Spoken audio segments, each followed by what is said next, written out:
बस ज़बरदस्ती नमाज़ पढ़ा रहे हैं। और अगर मैंने सुन्नतें ज़रा स्पीड से पढ़ ली तो उन्होंने कहना कि तू इतनी जल्दी आ कैसे गया। यार ये बड़ा रोमांटिक है गुर्बत का सीन। मैं तो आज भी अपना कुआं खोदता हूँ और पानी पी रहा हूँ भाई।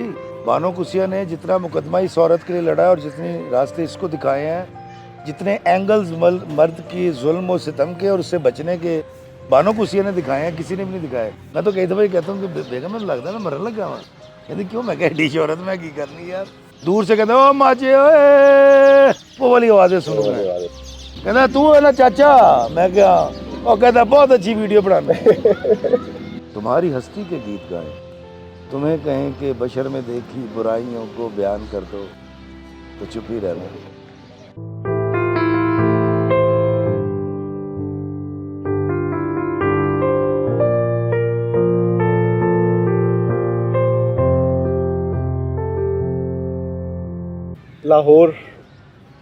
लाहौर की सर्दियों की शामें कैसी लगती हैं?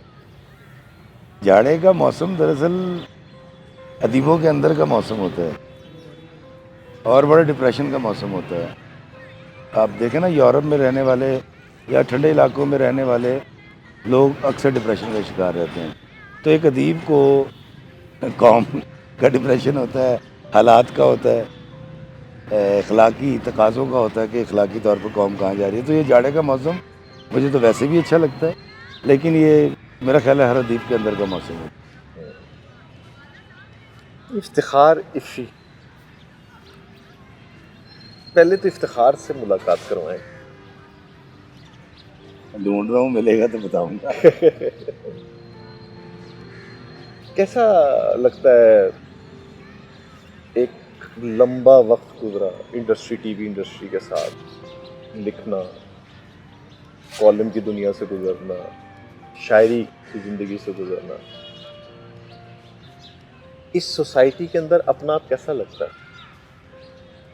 बड़ा मज़ा आता है जी कि बाबा जी इशफाक साहब के मिलने से पहले तो मैं बड़ा मोतरिज़ आदमी था, कंप्लेन किया करता था सबसे खूबसूरत भी मैं, सबसे हसीन भी मैं और सबसे सियाना भी मैं, बाइल भी मैं।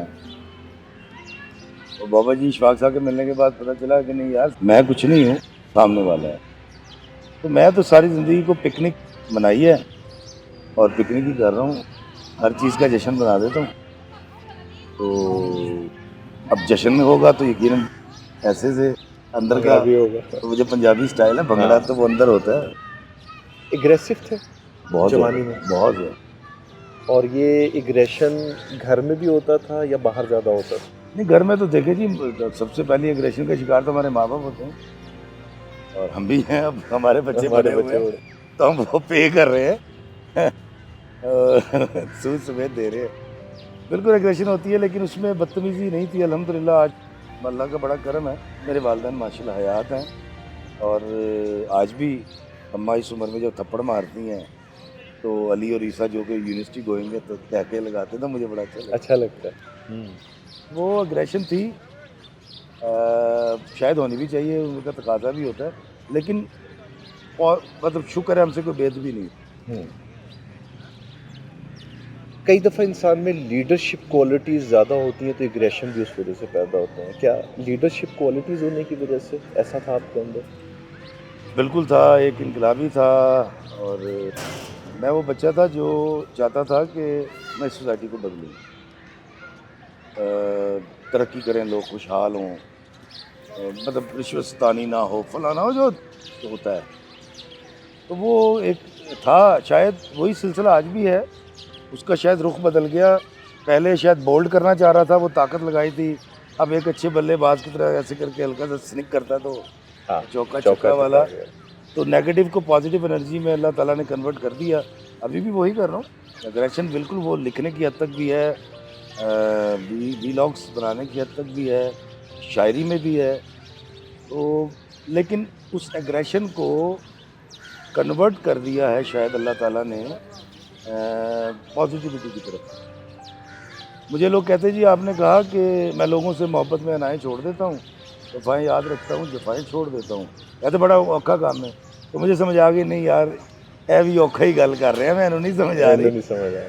तो है वो रहेगी और होनी चाहिए मेरे ख्याल अगर हम उसको चैनलाइज करना सीख लें तो अग्रेशन बहुत अच्छा जीने का एक बहाना है पक्के लाहौरी कल हो गया काबागीर खावा मेले ठेले हाँ, ये जो फेस्टिविटी है ये लाहौर की वजह से है ना मेरे अंदर वो लाइवनेस जो है वो सारी।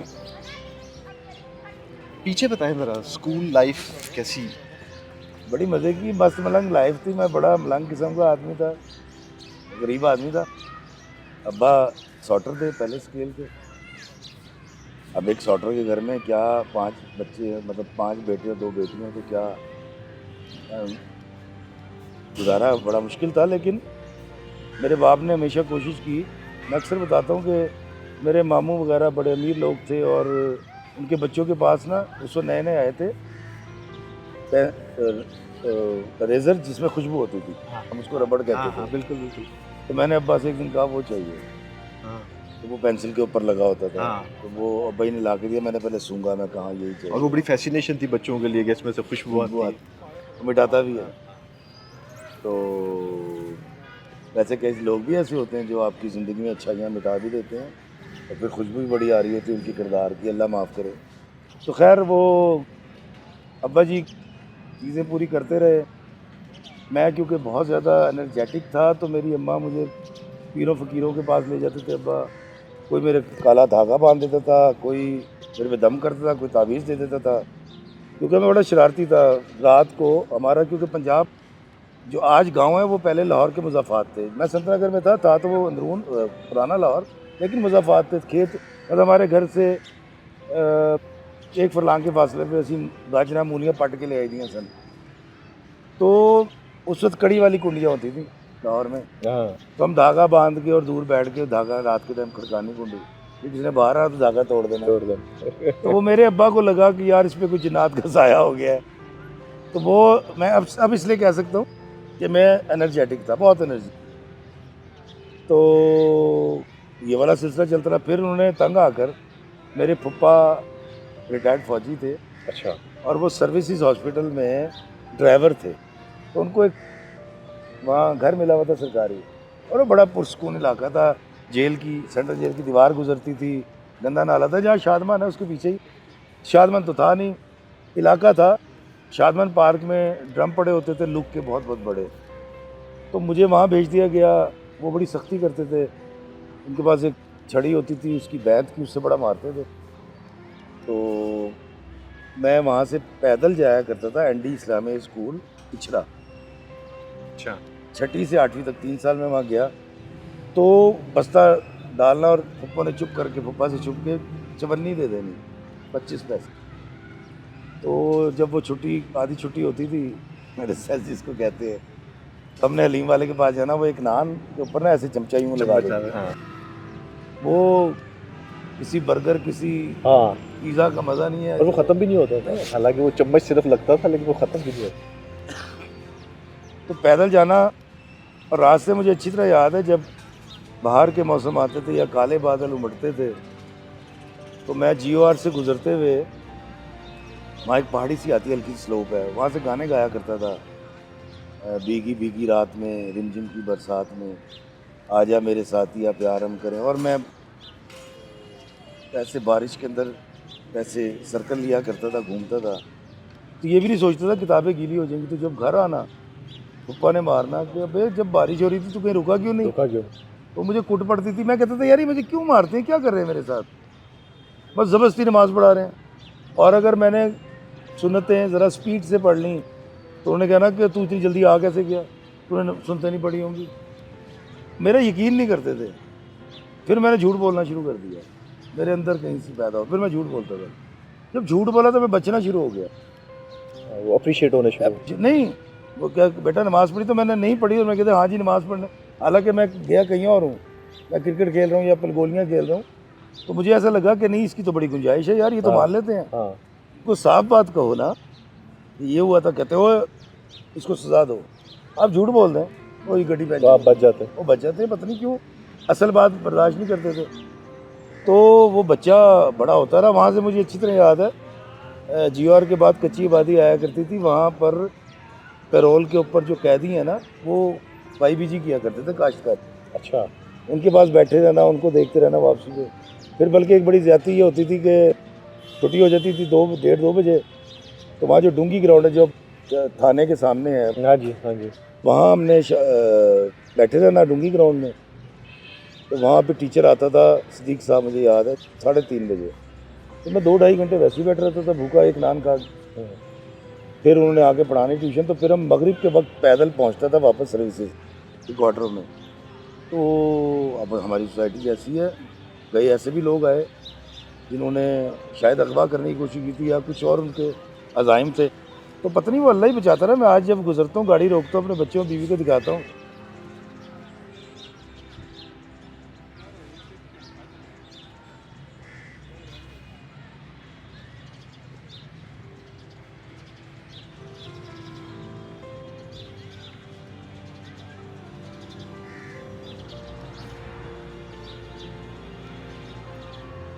वहीं बैठा हुआ है, ठीक कहीं इसका बचपन।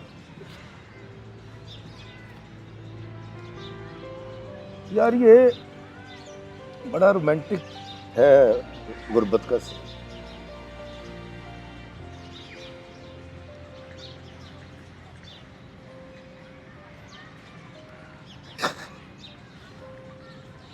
गलता नहीं है, रंग देता है अंदर से। जिसने करके खाई हो ना, कमा के खाई हो, उसको पता होता है। आज मेरे बच्चे 2-2 लाख 3-3 लाख का मोबाइल लेके घूमते हैं, तो मैं बड़ा, मुझे लगता है बदनसीब है यार। उनको पता ही नहीं इसका क्या रोमांस होता था। जब हम एक जूता लेना होता था, 500 रुपये नहीं जोड़ रहे यार, और अम्मी से भी झूठ बोल रहे हैं, और मतलब झूठ बोल के वो सारे पैसे इकट्ठे करने, फिर जब खरीद लेना, फिर दिखाना। तो लोग जब देखते थे तो वो तारीफ़ करने के बजाय कहते थे, ओ यार अबरार, तेरा पुत्र पागल है, 500 रुपये का बूट ले लिया। अच्छा, हमें बड़ी शौक़ है लोगों की ज़िंदगी में दखल देने का। तो वो बस बचपन ऐसे ही था यार। तो वो बड़ी एक्साइटमेंट, वो जूता खरीदने के बाद स्कूल जाने की शेयरिंग एक्साइटमेंट, वो जूता पॉलिश करना, उसको साफ करके रखना, उसको रोज़ ला के सेलोफेन के लिफाफे में डाल के रखते थे। बड़ी अहम बात की है आपने। आपको लग रहा है आज हम अपने बच्चों से ऊपर जाने का वो जो असल एसेंस था, जो बुनियादी गुर्बत से जहाँ से इंसान उठ के ऊपर जाता, वो छीन रहे हैं? हम छीन चुके हैं, क्योंकि हमारा स्टेटस या हमारा पैसा या हमारा जो मर्तबा अल्लाह ने बख्शा है, वो मुतासिर करता है। बानो कुसियापा ने बड़ी खूबसूरत बात की थी अपने बच्चों की बाबत, कि बोर्ड के नीचे बोर्ड नहीं उगता, हमारे बच्चे बोने हो जाते हैं। मैं कोशिश कर रहा हूँ कि उनकी फील्ड चेंज हो, ताकि वो अपने फील्ड्स में कदावर लोग हों।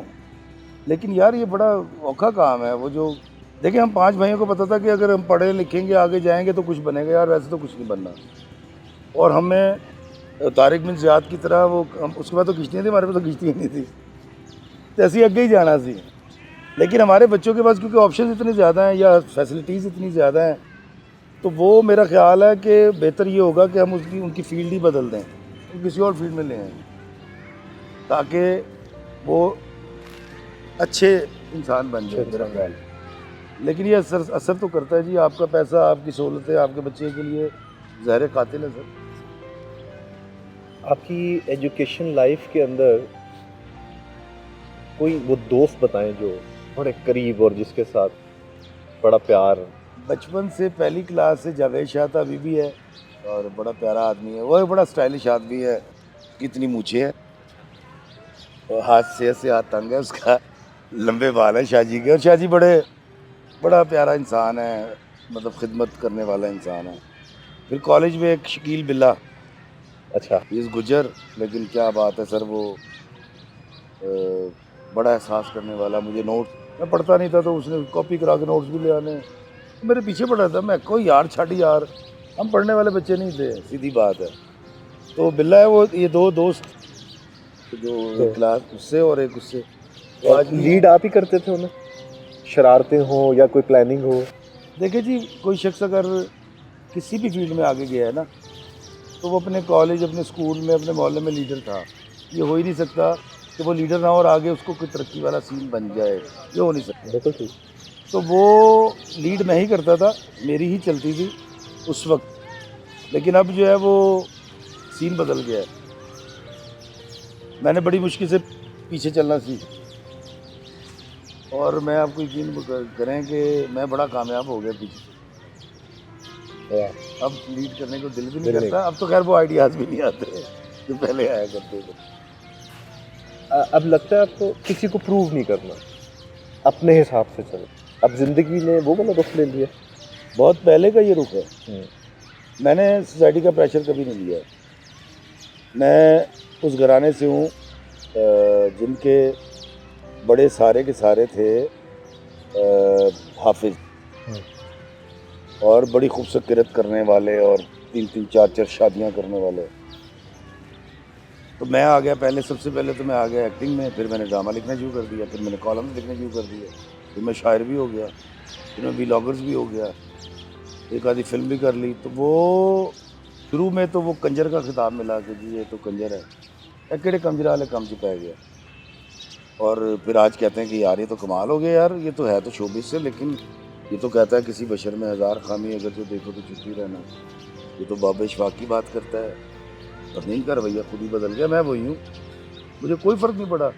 वो इफ्तिखार इफ़ी जो यामाहा पे घूमता था, जिसके पास 7 रुपये शेव कराने के नहीं होते थे, और जो रोज़ एक आस लेकर पीटीवी लॉर्ड सेंटर के बाहर दरख्त के नीचे पीपल के खड़ा होता था, और खड़ा भी ऐसे होता था कि मेरा नाम है, मैं खुद यहाँ खड़ा हूँ, वो वाला अंदाज होता था। हालांकि नाम नहीं होता था। मैं महीनों पीटीवी के दरवाजे पे खड़े होकर वापस आ जाता था, और ऐसा लगता था कि यार आज भी अंदर चला जाता तो शायद कास्ट हो जाता। लेकिन वो गलत सोचता था मैं, वो ऐसे काम नहीं मिलता और ना होता है। तो अल्लाह ताला ने वो इस तरफ डाल दिया और वो उसकी करम नवाजी उसकी हो गई।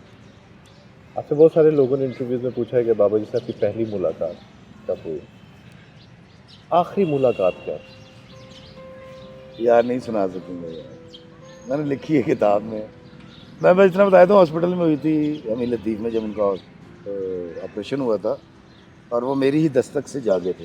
इतना कि आगे कैफियत बदल जाएगी, लेकिन वही थी। उसमें उन्होंने सिर्फ इतना कहा था कि काका तुझे खुद ही पता चल जाएगा, फिर आ जाता। फिर जियो ने फिर मुझे सुबह 10 साढ़े 10 बजे बताया कि बाबा जी अब नहीं रहे। उस दौरान मैंने ना पलट के ख़बर ली, ना कॉल की, ना मैं गया। उसकी रीज़न ये है कि ये वो सारा फिर अभी भी है, ये बहुत गुर्बत का दौर था। मैं बाबा जी को जनाजे को मैयत को नहला नहीं सका, गुस्ल नहीं दे सका। वो मैंने वो सारा वाक़या अपनी किताब चिकन शोले में लिखा है कि वो जो शेख साहब उनका भी बिल देना था, दूध वाला ही मांग रहा है। तो बीवी ने कहा कि आप थैंक यू, आप जो हैं वो पहले दफ्तर जाएं, वहाँ जाके बैंक से तनख्वाह लें, उनका पैसे दें और उसके बाद जाइएगा। तो उन कमबख्त ज़िम्मेदारियों ने, नज़ीरों की वजह से गुस्ल में शामिल हुए। लेकिन आखिरी मुलाकात अमीर लतीफ़ हॉस्पिटल में हुई। अम्मा अब्बा में बचपन में आपको बचाने वाला कौन होता, डिफेंडर कौन था? अब्बा। अब्बा नॉर्मली माँ होती है। नहीं जी, नहीं, माँ नहीं। मेरी माँ तो, दरअसल मैं आपको बताता हूँ, मेरी माँ हिंदुस्तान का, में मुसलमानों का बहुत बड़ा बागी सैयद नवाब बदरुद्दीन, नवाब भोपाल की बेटी है सगी मेरी माँ।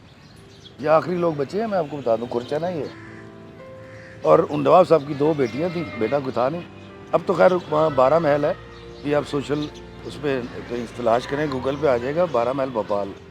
वहाँ अब उनके चचा और मतलब मेरे नाना के भाइयों के कब्जे बच्चों के हो गए। ये पाकिस्तान की तहरीक को सपोर्ट करते थे, तो गोरे ने इनकी गोली का ऑर्डर कर दिया था। तो इसको बागी पढ़ाया जाता है नवाब बदरुद्दीन को, सरहद के उस पार। तो सरहद के इस पार तो उसकी वैल्यू ही कोई नहीं है, कोई जानता भी नहीं है नवाब बदरुद्दीन। तो मेरी माँ के अंदर हमेशा से वो एक फासला रहा है। वो माँ नहीं जड़ी इंज करके बुलावा लैंदी है, चुमियाँ लैंदी ना थिंग, यदि वहाँ बैठ के बात करो फला वो रख रखाओ फला, मतलब हम अब आके कुछ गुस्सागी कर लेते हैं कि अम्मी के साथ बैठ जाते हैं बिस्तर पे, नहीं तो पैतियों में बैठना, अगर बड़े के बैठना या नीचे बैठना। ऐसे टांग रख के नहीं बैठ सकते। मुंह से खाते हुए चपड़ की आवाज़ आ गई तो थप्पड़ पड़ गया। वो मतलब पूरा एक हाँ, वो जो हाँ, रख हाँ, रखा हुआ डेकोरम जो एक जिंदगी का। इतना ज़्यादा कि मैं आपको, मेरे बेटे ने जब पहली दफ़ा बरमूदा पहना है तो मेरी माँ ने उसको बड़ा डर, उन्होंने कहा दफ़ा हो जो, क्या फाशी पिला रहे हो, चलो पूरे कपड़े पहन के आओ। वो इस तरह की माँ है। लेकिन मेरा जो जुनून और इश्क है वो मेरा बाप है। मतलब मेरा बाप इतना काफ़ी है कि माँ मुझे उसके सामने नज़र नहीं आती, माफ़ी चाहता हूँ, माफ़ी चाहता। मेरा बाप बहुत बड़ा है।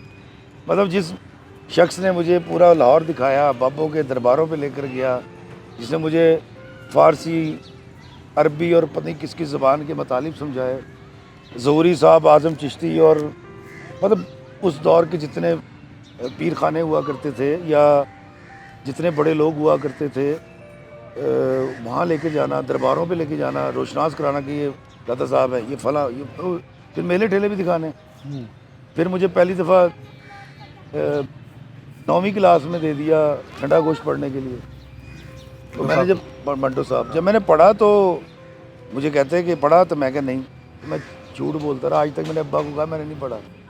मैं सोचता था मेरा बाप मुझे क्या पढ़ा रहा है यार। हाँ हाँ। फिर उसके बाद ज़िंदगी अजीब हो गई। वो डार्विन को पढ़ लिया, मार्क्स लीनिन को पढ़ लिया, वो एक कॉन्फ्लिक्ट शुरू हो गया अंदर। फिर उस कॉन्फ्लिक्ट से निकाला कुरान पाक में, क्योंकि मुझे बहुत फ़ायदा भी हुआ और मुझे बहुत सारे सवालों के जवाब कुरान पाक से मिले अल्हम्दुलिल्लाह। नहीं तो वो बड़ा एक तज़ब्ज़ुब का एक आलम है। इस शराब की कैफियत पैदा हो। मैं तो आज भी अपना कुआं खोदता हूँ और पानी पी रहा हूँ भाई। बानो कुसिया ने जितना मुकदमा इस औरत के लिए लड़ा है और जितने रास्ते इसको दिखाए हैं, जितने एंगल्स मर्द की जुल्म और सितम के और उससे बचने के बानो कुसिया ने दिखाए हैं, किसी ने भी नहीं दिखाए। मैं तो कई दफ़ा कहता हूँ कि बेगम में लगता है मैं मरने लग गया वहाँ। कहते क्यों? मैं कह डी शोहरत में की करनी यार।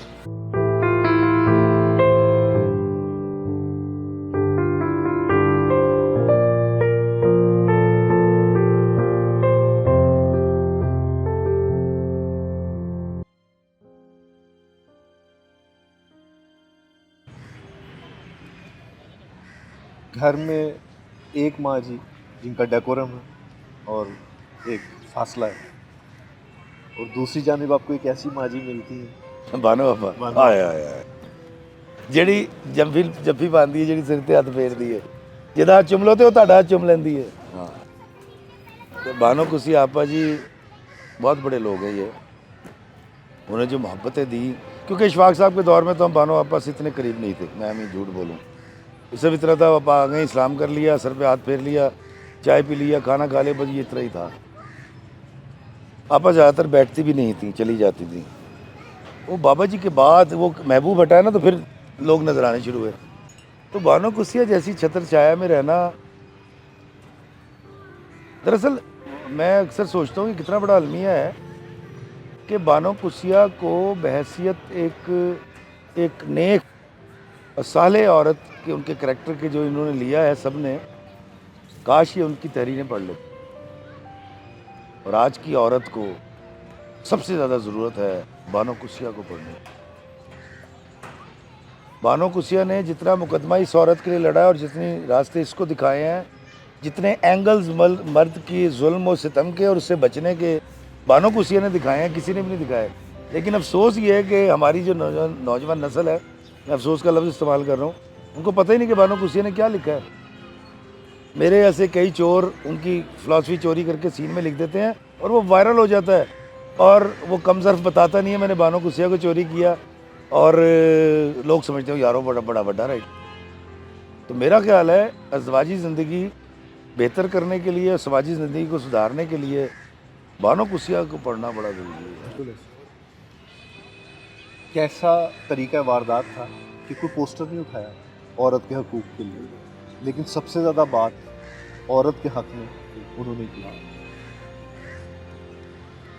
माँ जी के साथ कोई ऐसी बात बताएं जो कि आमतौर पर लोगों को, एक आपका जो ताल्लुक़ है वो तो सब चाहिए, लेकिन वो कौन सी बात जिस बात में बहुत कुछ सीखा आपने उनसे, लेकिन कि अभी भी लगता है कि इस सीख की वजह से ये सारा बदलाव आया है?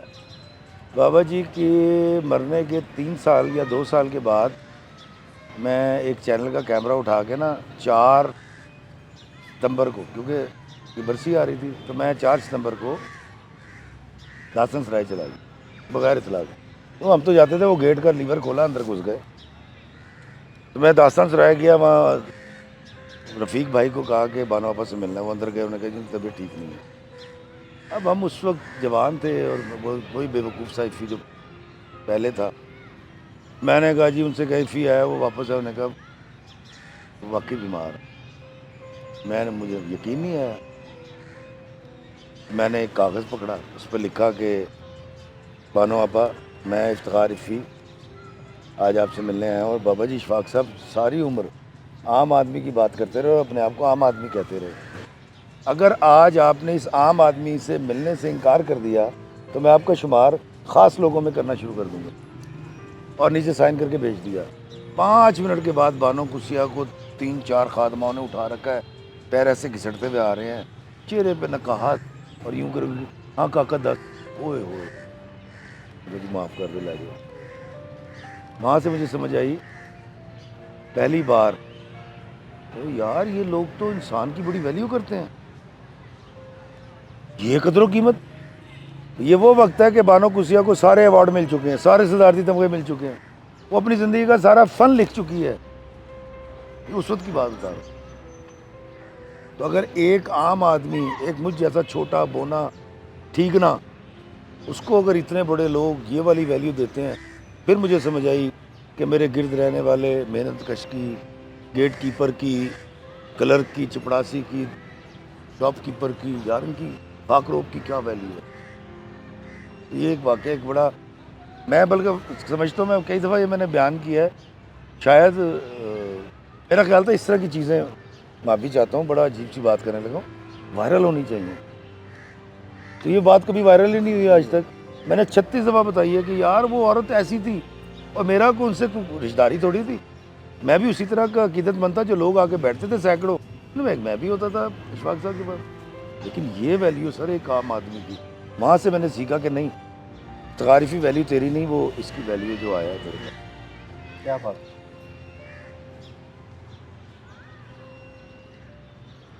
अकेले में रोते हैं? अब नहीं रोता। अब नहीं रोते। अब रोना आता है, जुल्म नहीं देख सकता यार, बड़ी तकलीफ होती है। कोई खुदकुशी कर ले, मैं कहता हूँ यार ये खुदकुशी से पहले मुझे मिल जाता ना, कितने 10 लाख चाहिए थे, मैं अपनी गाड़ी भेज देता, यार इसको तो बचाओ, हम क्या कर रहे हैं। जुल्म होता देख के बड़ी तकलीफ होती, तो बाकायदा आंसू आते। ऐसा नहीं, मैं वाक़यात का जिक्र नहीं करूँगा, इसराब नहीं पैदा करना चाहता। अब वो वाला रोना नहीं, अब तो बल्कि मैं जब रोज़ा रसूल पे हाज़िरी हुई 2013 में, सरकार सल्लल्लाहु अलैहि वसल्लम ने बुलाया, तो वहाँ सिर्फ ये कहा था कि आका ये करम जारी रखिएगा, मांगा कुछ नहीं था। वो दे ही इतना दिया था उन्होंने, तो मैं क्या मांगता यार, मुझे बता क्या मांगता। बच्चों के साथ आपका हाँ बड़ा दोस्तों वाला ताल्लुक और वो बड़ा मज़ेदार।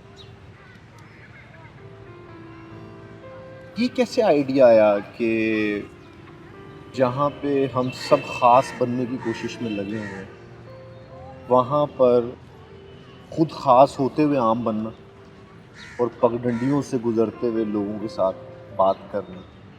मेरे अजीज़ों अकारिब, ये आवाज़ जो बुलंद हुई, ये कहाँ से ख्याल आया, कैसे आया? यार पहली ये दो बातें हैं। दरअसल आम होना तो मैं आम से भी कोई और तरह का कोई आदमी हूँ, खास आम है, सामने वाला है, मैं नहीं हूँ। ये थड़े पे बैठना, आम तरह की गुफ्तगू करना, शुस्ता उर्दू के बीच में पंजाबी की एक गिरा लगाना मुझे बड़ा अच्छा लगता है यार। मेरा कल्चर, मेरे लोग। दरअसल ऐसा जिसने मर जाना है वो क्या खास होगा यार, क्या करे, की सोचे, मैं कैसे जुल्म कर दूं किसी पे। हाँ मुझे आप आबे याद दिला दें तो देखे मैं कलाशनकोफ लेके निकलता हूँ, किस किस को मार। भाई अल्लाह दे बंदे, मर जाना है, नहा भी नहीं सकेगा, तेरे उत्ते जेडे कीड़े चढ़ने ने कबर च उन्होंने ला भी नहीं सकेगा, नक चो तप नहीं कट सकता, ये क्या कादा मान है। तो वो दूसरी जो आपने बात की, वो हुआ ये था कि 2020 में मैं मेरी दोनों किताबें यूके से मैंने पब्लिश की, तो चिक्कर चोले के बाद मैं लेकर गया था यूके यात्रा, वापस आया हूँ। ऑक्सफोर्ड वालों ने, ऑक्सफोर्ड यूनिवर्सिटी ने वो रिकमेंड कर दी KLF को, कराची लिटरेरी फेस्टिवल को, क्योंकि इंग्लिश में भी है। वहाँ से मैं तकरीब करके लाहौर पहुँचा हूँ। कराची में स्कूल बंद हुए थे कोरोना की वजह से, यहाँ आया तो यहाँ लॉकडाउन लग गया, हम घरों में तो कैद हो गए। ये वो दिन थे जब हम 10-15 दोस्त फ़ोन पर कॉन्फ्रेंस कॉल किया करते थे और 5 मिनट बाद लगते थे सानू सारे ने कोरोना हो गया। और एक खौफ और हिरास, खिड़कियाँ बंद कर रखी हैं, सामान 3 दिन से धूप में पड़ा हुआ है, उसको उठा नहीं रहा ग्रोसरी को कोई, हम हाथ नहीं मिला रहे यार आपस में। हम करीब मतलब एक बेड के ऊपर मेरा बेटा और मैं नहीं सो रहे हैं, अलग अलग, वो वाला दौर था। तो मैंने कहा यार ये तो खौफ हमें मार देगा, ये तो हर बंदा कोरोना कोरोना कोरोना कोरोना। फिर सोशल मीडिया पे भी ऐसे चल रहे थे कि वो खलाई मखलूक वाला लिबास पहन के वो लोग गए और माँ और बेटी को ले गए क्योंकि उनको कोरोना हो गया था। तो रमज़ान आ गए तो मैं हमेशा, ये तो आजकल बूढ़ा हो गया हूँ शायद, वॉक छोड़ी हुई है मैंने 1 साल से, तो मैं वॉक करता हूँ इफ्तारी से पहले और सहरी से पहले। तो मैंने कहा यार सारे पार्क्स बंद थे, मैंने कहा इनको एक ऐसा शख्स नज़र आना चाहिए जिसने मास्क ना लगा रखा और वो कोरोना की बात भी ना कर रहा हो, वो कोई और बात कर रहा हो।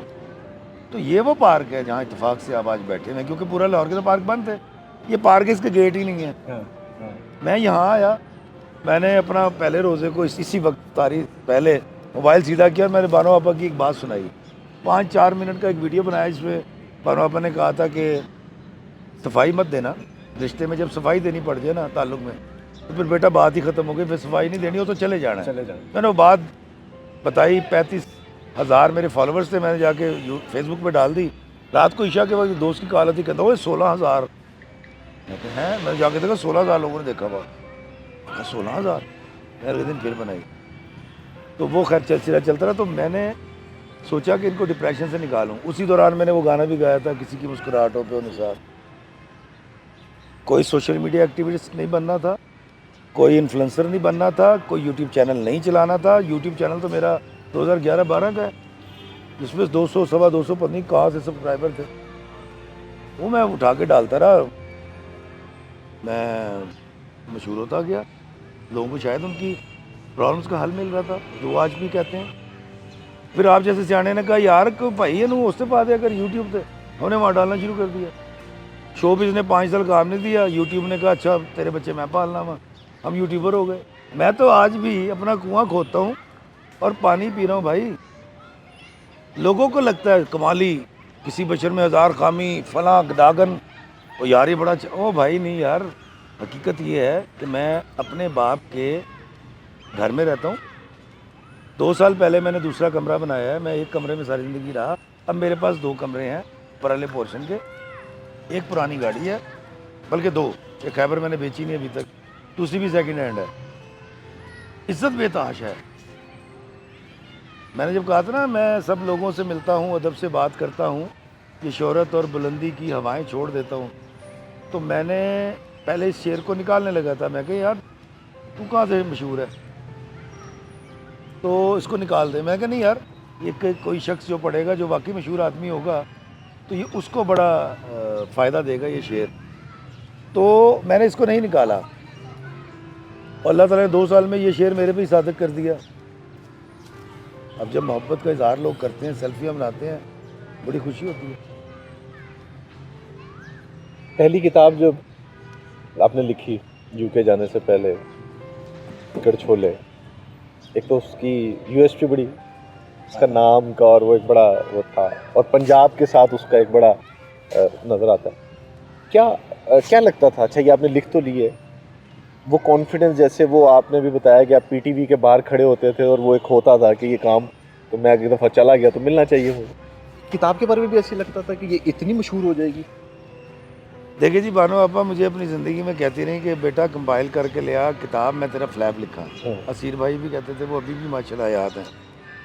मैं कहता था नहीं यार इफ्तिखार इफ़ी, तू इस काबिल नहीं है, इतनी बड़ी औरत सारी ज़िंदगी के लिए फ्लैप लिखा रहना, तो तेरी तो औकात ही कोई नहीं है, तू बेऔकाता आदमी, बानो कुसिया तेरा फ्लैप क्यों लिखे। वो मैंने नहीं कंपाइल किए चीज़ें, मैंने कंपाइल करनी थी, लिखी भी तो थी। वो हुआ ये कि हमने वीज़ा अप्लाई किया यूके का, और यूके ने सानू वीज़ा देता। अब वो वीज़ा लगा दिसंबर में, उन्होंने कहा सर मार्च में आना, या तो बर्फ़ें पड़ रही हैं, ठंड है। देखो ठीक अब भाई 3 महीने क्या करते, अब वीज़ा लग गए थे, हूँ जान दी जल्दी में ही होती है ना, एक्साइटमेंट तो हाय हाय। तो वो आप जैसे किसी भाई ने कहा, उन्होंने कहा यार तू अपनी किताब ही छाप ले। हमने कंपाइल की, इंग्लिश में ट्रांसलेट करवाई, हमने किताब छपवा दी, किताब ऐसे छपी थी। तो चूंकि वहाँ कोई एक्टिविटी नहीं थी तो मैं कहा यार किताब ही ले जाओ। वो किताब ले गए, उन्होंने हाथों हाथ लोगों ने ली, क्योंकि उस वक्त वो हिट हो चुका था कलाम, मैं लोगों से मोहब्बत में अनाएं छोड़ देता हूँ, तो मुशायरे भी मिल गए। हाँ देखो ठीक तो वो ये अच्छा मैं आपको बता दूं सर, कुछ प्लानिंग नहीं है। प्लानिंग नहीं है। हाँ ला इलाहा इल्लल्लाह मोहम्मद रसूलुल्लाह, जिंदगी में जेडी गल दी प्लानिंग की थी ना वो होया ही नहीं। तो मुझे वो गाना बड़ी अच्छा लगता है, वो जो गाना ना जिंदगी इत्तेफाक है, हाँ कल भी ये इत्तेफाक है सर, इसको इत्तेफाक ही रहने दें। इस एक्साइटमेंट में 6 महीने पहले फ्रांस की टिकट मत बुक कराएं यार, मज़ा लें, अचानक चीज़ों को होने दें। हाथ ये जिस तरह ज़िंदगी अपना परतें खोलती जाती है, ऐसे ही इसके नज़ारे करें, दीदार करें तो ज़्यादा। तो इसलिए मैं कोई प्लानिंग, वैसे भी बाबे तो कहते हैं मैं कल में तो जीता ही नहीं हूँ। कल में भी मैं तो अगर कभी ज़िंदगी में 2 सिगरेट के पैकेट खरीद लूँ ना तो मुझे बड़ी शर्मिंदगी हो रही होती है कि यार इफ्तिखार रफ़ी तू इतना कॉन्फिडेंट है कि तू वो कल भी जिएगा। वो बस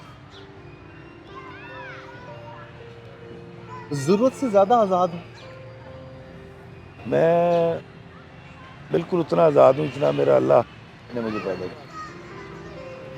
क्या ये आज़ादी और वो जो नेचर है ये उसी का नतीजा था कि टीवी को खैर बात कहना और मुल्क को घूमना अपने अंदाज, ये कोई उसकी एक देखें वजह थी उस नेचर की? देखें आप एक फ़ौजी को डरा सकते हैं? नहीं। उसकी वजह बताते हैं, वो तैयार हो के आया हुआ है, या शहीद हो गया गाजी होगा, तुसी ਉਹਦਾ ਕੱਖ नहीं कर सकते, इसलिए वो वतन पे कुर्बान हो जाता है। मैं फौजी हैं यार, मैं तो तय करके बैठो, आप मुझे तू तीर आजमा हम जिगर आजमाएं। मुझे मैं आपको बताता हूँ, बत के अच्छा ऑन रिकॉर्ड आएगी।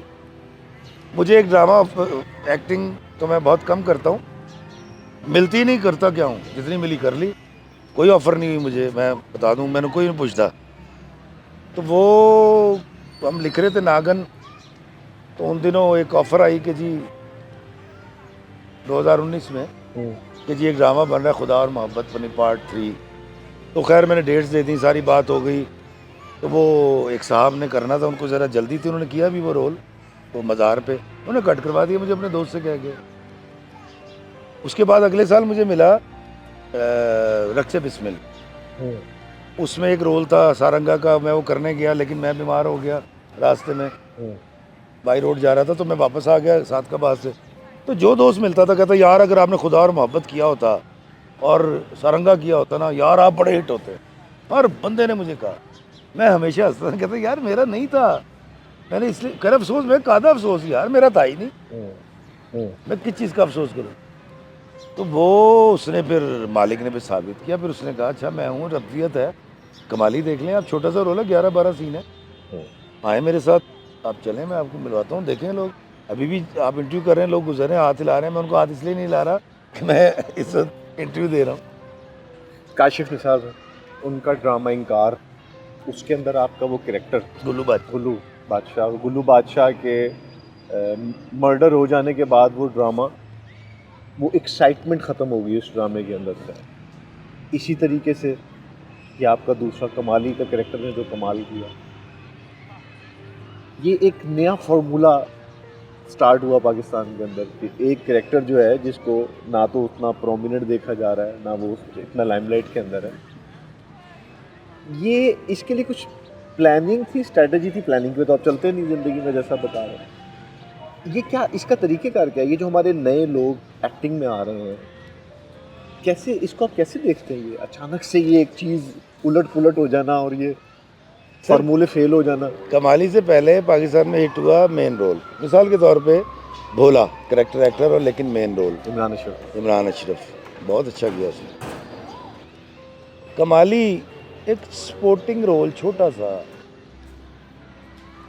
नहीं होता इतना हिट सर, मैंने 28 साल में तो नहीं होते थे। पीटीवी के दौर में भी इतना छोटा रोल नहीं हिट होता था सर, जब सिंगल चैनल था, वो भी एक लंबे अरसे तक चलता था, उसको फिर लिखा करते थे और ये अल्लाह ताला ने दरअसल वो जो दुआएं हम करते थे ना रो रो के, या अल्लाह बस कर, या अल्लाह दे दे, या अल्लाह इज्जत दे, या अल्लाह फला, वो हमने बड़ी दुआएं मांगी हुई हैं बड़े रो रो के। 21 साल में दाता सरकार पीर वाले दिन मगरिब के वक्त हाजिरी देता था और इशा पढ़ के आता था। 21 साल मैंने 21 चौकी साल। करी है। तो वो मुझे लगता है ये वो सारा जो उसने सलूक कहीं कुछ कर रखा था वो सारा वो कट्ठा ही उसने कहा अल्लाह यार। मैं तो कई दफ़ा ही कहता हूँ कि बेगम में लगता है मैं मरन लगा वहाँ, कहते क्यों, मैं कह डी शोहरत मैं की करनी यार, एड्डा प्यार लोग का था भाई। मैं एम्बेसी गया तो जो साहब इंटरव्यू ले रहे थे, मैं नाम नहीं लेता एम्बेसी का, तो मैं सुन रहा था वो बड़े सवाल कर रहे थे, पौने पौने घंटे का इंटरव्यू कर रहे थे। मैं अपने, मेरे फ़ैन ने मुझे स्पॉन्सर भेजा था तो मैं अपने फ़ैन का नाम याद कर रहा था कि यार मैंने पता होना चाहिए था किन्ने बुलाया है। तो मैं अंदर गया हूँ तो पहली आवाज़ आती है कमाली साहब दी ग्रेट वेलकम। उन्होंने तारीफ़ की भाई ने, उनकी मोहब्बत। तो मैंने फिर कहा, मैं कहा सर इंटरव्यू ले लो। कहता कहाँ जा रहे हैं? मैं कहा फ़लाँ। कहता क्यों? मैं कहा सैर करने। कहता हो गया इंटरव्यू। अब मुझे नहीं पता वो वीज़ा मिलेगा कि नहीं, हाँ, लेकिन वो अभी वो आएगा पासपोर्ट। लेकिन यार ये मोहब्बत है, मेरे मालिक ने इतना अता कर दिया कि अगर कोई शख्स आके मुझे कहता है कि आपकी प्रॉब्लम्स, आपके वीडियोस देख के हमारी प्रॉब्लम्स का हल मिल जाता है, तो और की चाहिए था मेरे वर्गे छोटे नुमाने ठिकने।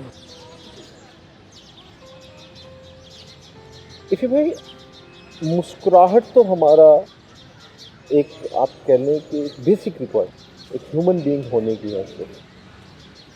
लेकिन आपके ये सोशल मीडिया पे हिट होने से एक चीज़ और सामने आई कि ये चीज़ इतनी यूनिक हो गई है कि एक शख्स आया और वो मुस्कुरा के बात कर रहा है तो वो लोगों के दिल जीत लिए। हम ये क्यों भूल गए मुस्कुराना और दूसरों को खुशी देना? मेरा ख्याल है शायद ये इन बेचारों को पता नहीं है। तो मैं बाबा जी वाली बात करना चाहूँगा कि ये नुमाने हैं, इनको नहीं पता कि अल्लाह के बंदो, ज़मीन में जो बीज बोते वही उगता है ना। गंदम बोओगे गंदम उगेगी। तो इंसानों के दिलों और दिमागों की खेती भी इसी तरह है, इसमें जो बीज बोगे वही निकलेगा। मैं नफ़रत बो रहा हूँ, नफ़रत मिलेगी। मैं मोहब्बत बोऊँगा, मोहब्बत मिलेगी। मैं कह का और खुशी बोऊँगा, वो निकलेगा। तो मुझे ऐसा लगता है कि ये वाली दुनियावी भाई बीजी काश्तकारी तो शायद ये जान गए हैं, लेकिन उन्होंने ये जो इंसान के दिल की खेती वाली भाई बीजी में अभी मैट्रिक में नहीं किया, तो ये हो जाएंगे, ये इंशाल्लाह हो जाएंगे। मैं आपको बता रहा हूँ, इनको पता नहीं है। कहना तू है ना चाचा? मैं क्या? और कहता बहुत अच्छी वीडियो बनाना। तुम्हारी हस्ती के गीत गाएं, तुम्हें कहें कि बशर में देखी बुराइयों को बयान कर दो, तो चुप ही रहना।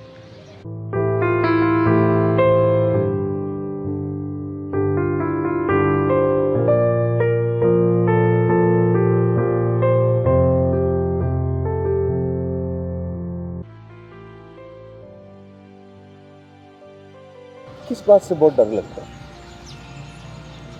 यार मुझे खौफ तो खैर कोई नहीं है, लेकिन मैं जब किसी के बच्चे को नशे में देखता हूँ, या कोई किसी की बेटी लेके भाग जाता है, या वो बच्ची जो घर से भाग जाती है, मुझे यार ये बड़ा बड़ा दिल दुखता है। और मैं डरता हूँ कि यार मेरे बच्चों से ऐसा कोई फेल ना हो। अच्छा, उसकी वजह ये नहीं है, बस मेरे पास आओ, मुझे बताओ, मैं तुम्हारी शादी करूँ, मुझे कोई प्रॉब्लम नहीं है, मैं वो प्यो ही नहीं का। लेकिन यार ये जो भागती हैं, करते वो निकाह ही हैं, मैं ये नहीं कह रहा, लेकिन बड़ा खौफनाक सी फेल है। या आपका बेटा जवान हुआ और वो किसी नशे में लग गया,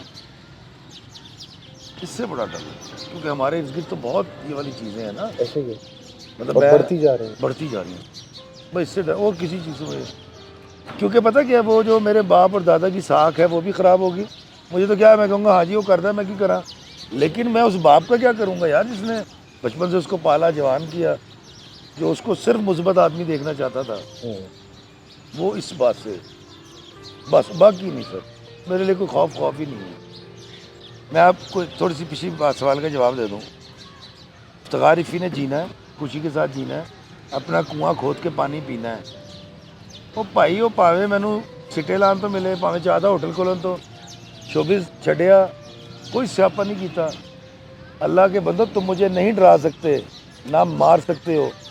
मैं यूट्यूबर हो गया, लेकिन उन लोगों का ज़रूर एहसास कीजिएगा जो पूरा पंजाब, सिंध और बलूचिस्तान से कराची जाते हैं, तुम्हारी मार्केट में जाते हैं, तुम्हारे बिठाए हुए छोटे छोटे फिरौनों के बच्चों से डील करते हैं, और फिर रोज़ एक ख्वाब देखते हैं और रोज़ उनका ख्वाब टूट जाता है।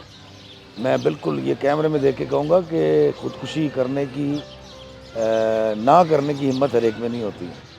तो उन पे रहम करें और मेरा कुछ नहीं कर सकते आप।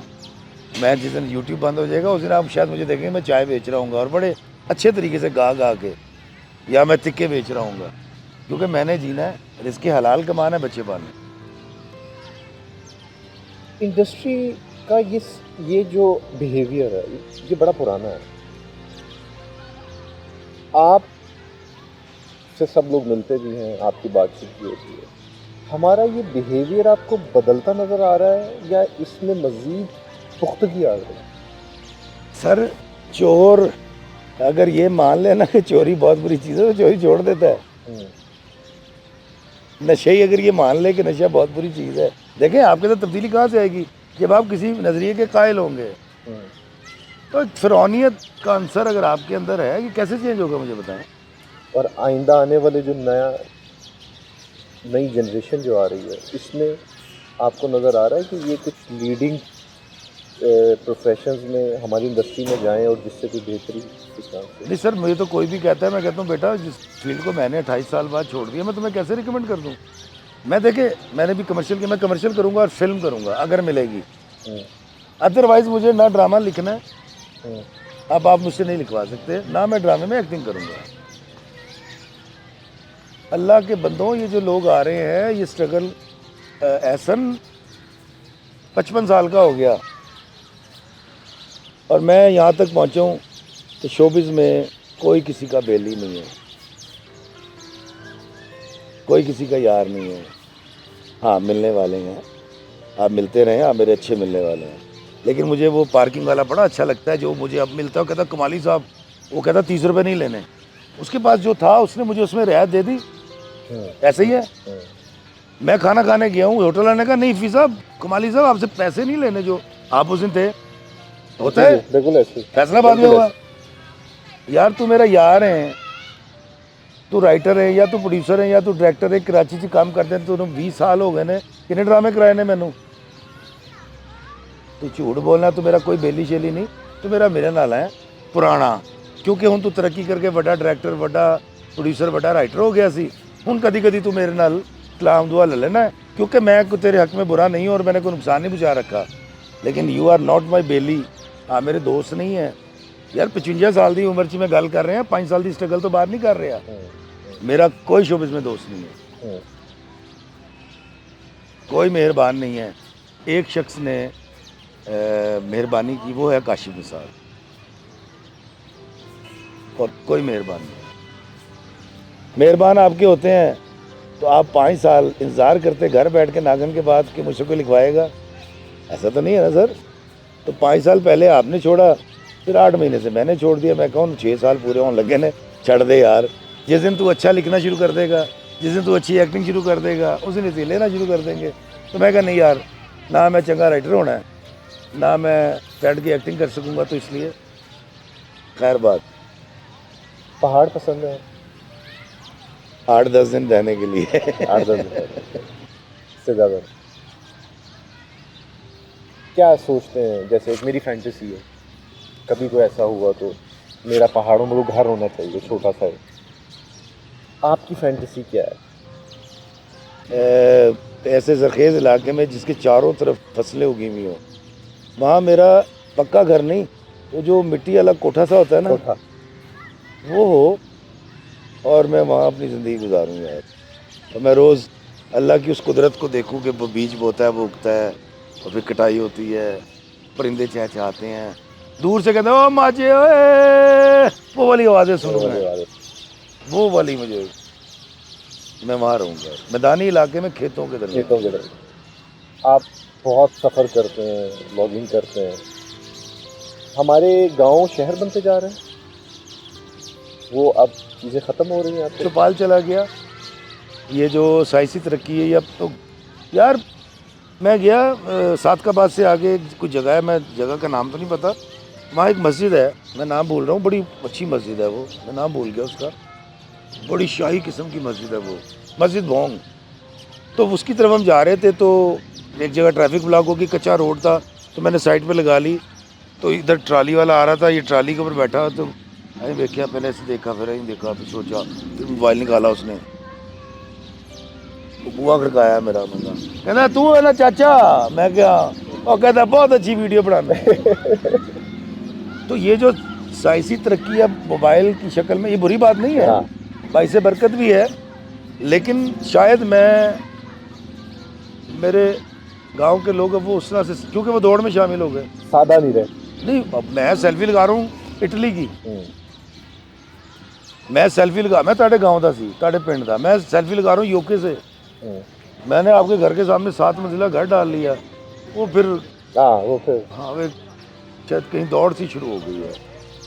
लेकिन अभी भी मेरा ख्याल है कि अच्छे देखें, गांव और शहर में ऐसा नहीं है कि कोई गांव का रहने वाला बहुत अच्छा होगा, शहर के वाला बहुत बुरा, नहीं, ऐसा नहीं होता। मेरा ख्याल है हर सोसाइटी में अच्छे बुरे लोग होते हैं, तो वो अच्छे आज भी मेरा ख्याल है ज़्यादा हैं, शायद उसी वजह से ज़माने का सबात है।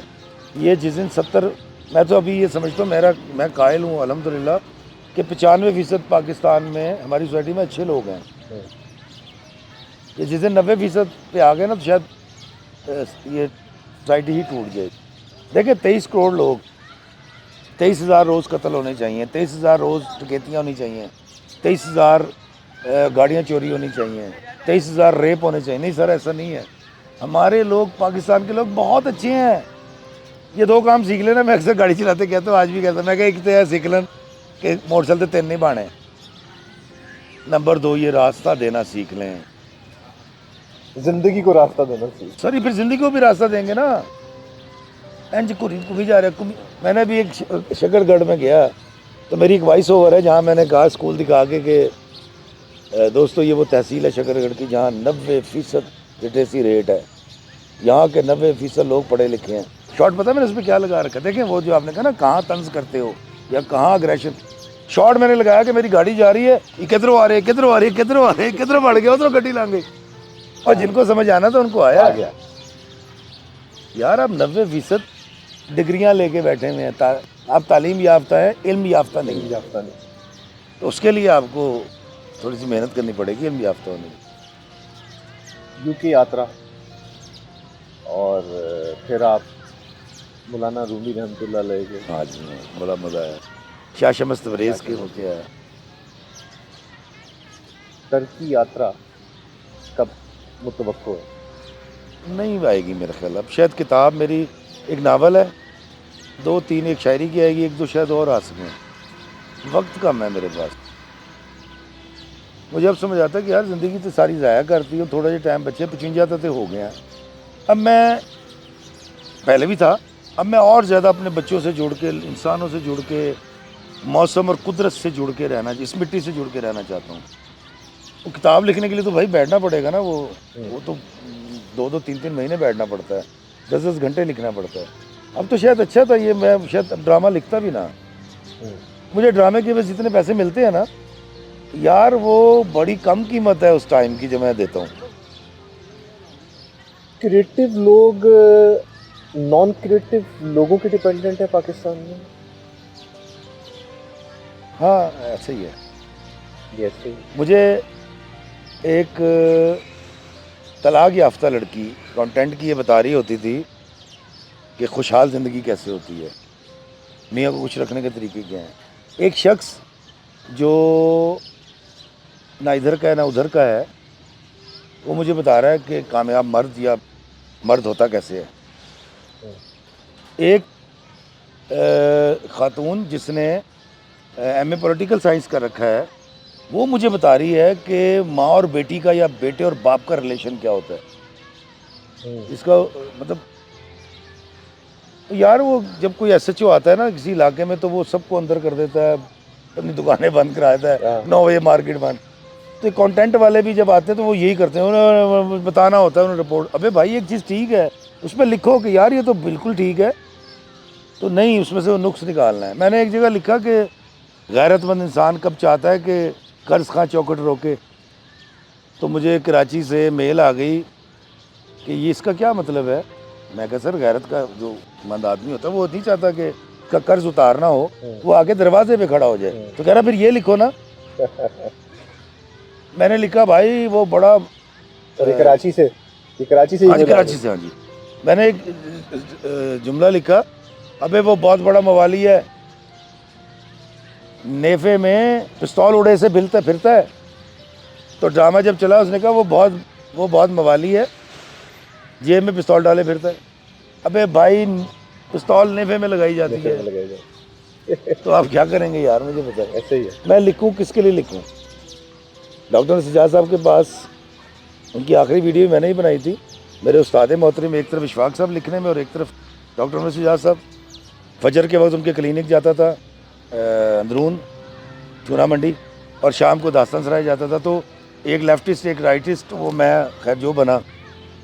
तो मैं जब डॉक्टर साहब बड़ी बेहतर हालत में थे, तो एक दफ़ा मैं डॉक्टर साहब के पास गया मिलने। उन दिनों EME में उनका घर था। मैं गया, मैं कहा मुर्शद लिख दे क्यों नहीं? उन्होंने एक जुमला बोला था, मैं वो लफ्ज़ है तो स्लैंग लाहौर का, मैं उसके बगैर कहता हूँ। कहते इनके लिए लिखूँ, इन डैश के लिए लिखूँ, इनको क्या पता। हाँ। और डॉक्टर साहब को ये नहीं पता था। मैंने कहा सर आप लिखें। कहते यार मैनू स्क्रिप्ट का 20 लाख रुपये देंगे। और मैं हैरान था, मैं कहा डॉक्टर साहब को ये नहीं पता ये इस पर राइटर लेता क्या है। तो यार किसके लिए लिखेंगे, मुझे बताए क्या करेंगे?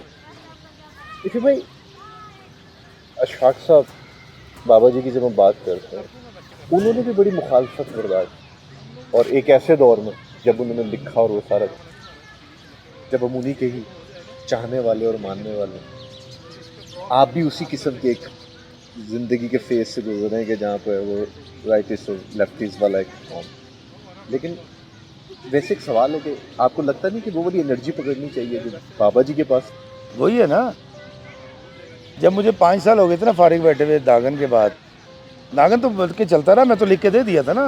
मैं 17 में कि 17.5 में दे दिया था, 17.5 तो 18 के मिड। इस गुफ्तगू से मुझे एक शेर याद आ गया, या खुदा कैसे ज़माने आ गए, फैसला कातिल सुनाने आ गए। तो आपकी इस सारी गुफ्तगू में आपकी शायरी, और उस शायरी में भी पैगाम है, तो शायरी नहीं कहा जाता। मैं सबसे पहले चाहूँगा आप अपना कलाम हमारे सुनने वालों को ज़रूर सुनाइए, और फिर मैं इसके बारे में आपसे बात करूँगा। पहले तो मैं आपको वो सुनाऊंगा जी कि जिस साल मैंने ईद पे लिखा था, मैं इसको ताज़ा कलाम कह रहा हूँ। वो है कि किसी बेआसरा से हम सहारे बांट लेते हैं, किसी बेआसरा से हम सहारे बांट लेते हैं, खुशी के रोज़ आओ चांद तारे बांट लेते हैं। वाह वाह। मुझे मायूस आंखों की नमी अच्छी नहीं लगती, मेरे कांधे पे सर रखो खसारे बांट लेते हैं। वाह वाह वाह। तुम्हारे दर्द के किस्से अगर कोई नहीं सुनता, मेरे कानों में सब कह दो सहारे बांट लेते हैं। वाह वाह। किसी को मैं सहारा दूं, किसी को तुम सहारा दो, हमारे गिर्द हैं लाखों बेचारे बांट लेते हैं। और चलो इस ईद पे हम एक नया सा काम करते हैं, रकीबों से गले मिलके छुहारे बांट लेते हैं। वाह वाह वाह वाह वाह। और आखिरी शेर है कि मुझे लगता है हमसे ये सियासतदान अच्छे हैं। हाँ, मुझे लगता है हमसे ये सियासतदान अच्छे हैं, हुकूमत मिलके करते हैं इदारे बांट लेते हैं। वाह वाह वाह वाह। किसी बेआसरा से हम सहारे बांट लेते हैं, खुशी की रोज़ आओ चांद तारे बांट लेते हैं। गरीब आदमी के पास ना बांटने के लिए चांद तारे ही होते हैं। क्या बांटना भी छोड़ गए, तकसीम ज़्यादा हो गए। नहीं, मेरा ख्याल है हम बांट रहे हैं, उसको हम जिक्र नहीं करते। एक कत्ल हो जाए तो सोशल मीडिया पे हर बंदा वही पोस्ट लगा रहा होता है, लेकिन 100 लोगों ने उस दिन जो अतिया किया है वो नहीं दिखा रहे होते। देखिए ईदी चल रहा है, शौकत खानम चल रहा है, अबरारुल हक का, पता नहीं कितने सारे इदारे चल रहे हैं। तो यार कोई दे रहा है तो चल रहे हैं ना, उनका जिक्र क्यों नहीं करते? बाबा जी कहते थे बेटा एक बंदे में 97 बुराइयाँ 3 अच्छाइयाँ, तो 3 अच्छाइयों का जिक्र करो। तो हमारे अंदर तो 97 इस सोसाइटी में अच्छाइयाँ हैं, हम बुराइयों को फोकस करवाते हैं। हमें कहीं खप्त हो गया कि हम बड़े बुरे लोग हैं, हम मिनासुल कौम करप्ट लोग हैं। ऐसा नहीं है, हम करप्ट नहीं हैं, चंद लोग हैं यार। सोसाइटी का सबात ही ना रहे। अभी आप देखें कि वो एक बच्ची ने शादी की और वो अंडर एज थी, वो एक अलग बात है, तो बड़े बड़े राइटर्स ने लिखना शुरू कर दिया उसके खिलाफ। तो मैंने उनसे एक राइटर को फ़ोन किया, खातून को, मैंने कहा मुझे एक बात बताएं, जो आप इतना गुस्सा निकाल रही हैं, उस बच्ची ने निकाह कर लिया है, अब अदालत जाने, और तो लोग इतना क्यों आप क्यों गुस्सा कर रहे हैं? तो कहते हैं कि नहीं जी नहीं, ये गलत है। आपको पता है अंडर एज बच्चियाँ घरों से भागना शुरू कर देंगी। क्यों भागना शुरू कर देंगी? वो जी उसको इतना फैंटिसाइज कर रहे हैं लोग।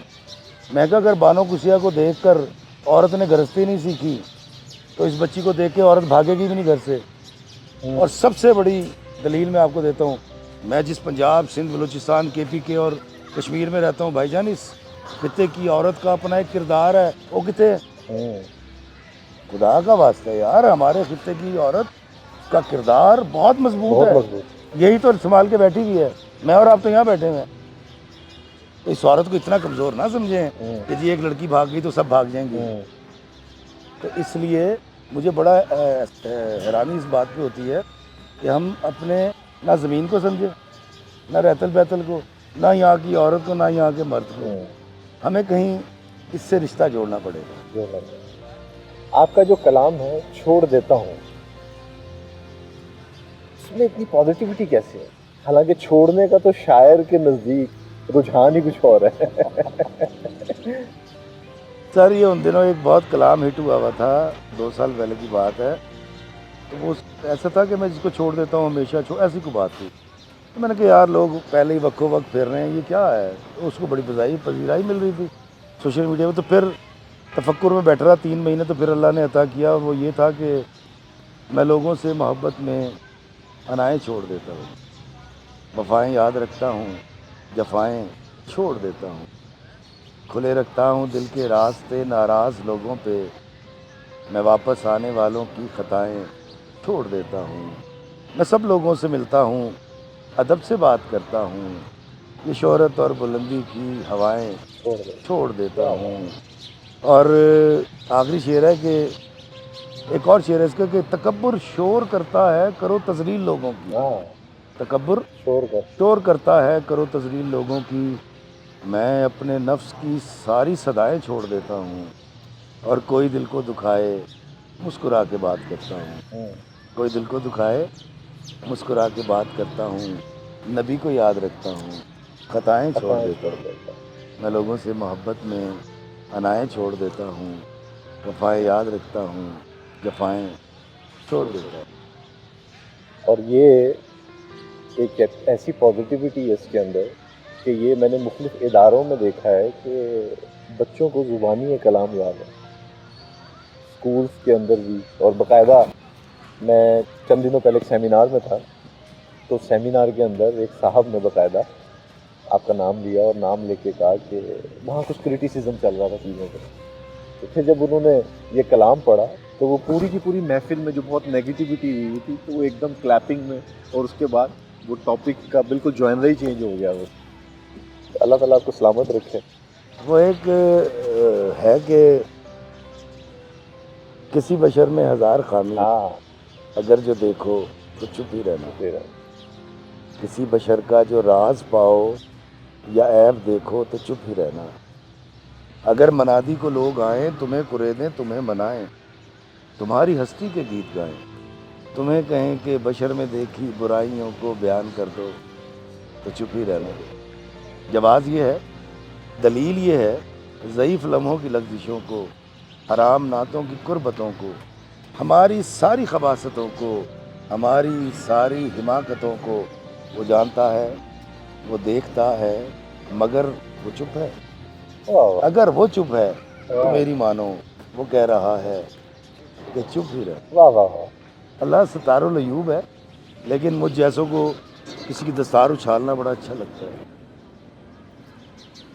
चली कहानी का एक सिलसिला है, और वो सिलसिला ये है कि हम कोशिश करते हैं कि कोई एक किताब, आपको मैं मेहमान तो नहीं कहूँगा, आप तो मेज़बान हैं हमारे शो के, तो एक किताब जो मेरे भी दिल के बहुत करीब है और वो शख्सियात आपके दिल के करीब है, किताब आपने ज़रूर पढ़ी हुई है, मैं जानता हूँ, और आपके पास मौजूद भी है। लेकिन मैंने एक तहरीर लिखी है उस किताब पे, और मेरा दिल है कि वो आप जब भी माँ जी की याद में किताब खोलें तो आपको ये छोटा भाई भी याद आ जाए कि बानो को सियाफा की किताब दे रहे हैं आप मुझे। दे रहा हूँ ये किताब फुटपाथ हाय की घास। फुटपाथ की घास। और इसमें मैंने कुछ लिखा है आपके लिए। सुनाइए जरा। मेरे बहुत प्यारे इफ्तिखार इफ्ती, ज़िंदगी हमें हमेशा बहुत से राज से आशना करवाती है। ज़िंदगी के गुज़रने वाले हर लम्हे में इंसान एक जंग से गुज़रता है। आप भी जंगी ज़िंदगी के एक रूहानी सिपाही हैं। इस जंग में आपको बहुत से मसाइल का सामना हुआ, मगर आपके चेहरे की मुस्कुराहट हमेशा लोगों को मुस्कान देने का फ़न सिखाती रही, और ये मुस्कान के पैदा करने में आपके रूहानी असातिज़ा में बाबा जी अशफाक अहमद और माँ जी बानो कुद्सिया सहर फ़हरिस्त हैं। आपने लोगों को पार्क की पगडंडियों से जीना सिखाया। ये किताब मोहतरमा माँ जी बानो कुद्सिया की लिखी हुई फुटपाथ की घास चली कहानी की टीम की जानिब से आपके लिए तोहफा है। आप जब ये किताब खोलेंगे, माँ जी की याद के साथ आपको मुजना चीज़ की याद आना भी मेरे लिए बाइस बरकत होगा। आपका अपना एहसन सही है। बिस्मिल्लाह जी। मैं आपको बताऊँ एहसन, मैं भी फुटपाथ की घास ही हूँ, और बहुत बड़ी किताब है, और ये बहुत बड़ा तोहफा है मेरे लिए।